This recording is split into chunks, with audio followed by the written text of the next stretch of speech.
சித்தாலப்பாக்கம் ஊராட்சிக்கு சொந்தமான அரசு நிலத்தினை ஆக்கிரமித்த தனிநபர் மீது சட்ட நடவடிக்கை எடுத்து ஆக்கிரமிப்பினை அகற்றிட வலியுறுத்தி விஏஓ அலுவலகத்தை முற்றுகையிட்ட கிராம மக்கள். காஞ்சிபுரம் மாவட்டம் உத்திரமேரூர் ஒன்றியத்துக்குட்பட்ட சித்தாலப்பாக்கம் கிராம ஊராட்சிக்கு சொந்தமான கருந்தோப்பு பகுதி உள்ளது.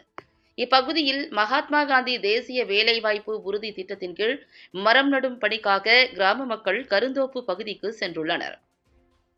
அப்போது கிராம ஊராட்சிக்கு சொந்தமான கருந்தோப்பு நிலத்தினை அதே பகுதியைச் சேர்ந்த தனிநபர் ஆக்கிரமிப்பு செய்து வைத்திருப்பதாக கூறப்படுகிறது. இந்நிலையில் மரம் நடும் பணிக்காக 100 நாள் வேலைக்கு சென்ற நபர்களை பணி செய்ய விடாமல் ஆக்கிரமிப்பாளர் மிரட்டல் விடுத்து திருப்பி அனுப்பியதாக தெரிகிறது. இதனால் ஆத்திரமடைந்த ஊர் பொதுமக்கள் கிராம நிர்வாக அதிகாரி அலுவலகத்தை முற்றுகையிட்டு ஆக்கிரமிப்பை அகற்றிடவும், ஆக்கிரமிப்பு செய்துள்ள தனிநபர் மீது நடவடிக்கை எடுத்து 100 நாள் வேலைக்கான மரம் நடவு பணியினை மேற்கொள்ள வலியுறுத்தி முற்றுகை போராட்டத்தில் ஈடுபட்டனர். இச்சம்பவத்தால் அப்பகுதியில் சிறிது நேரம் பரபரப்பு நிலவியது.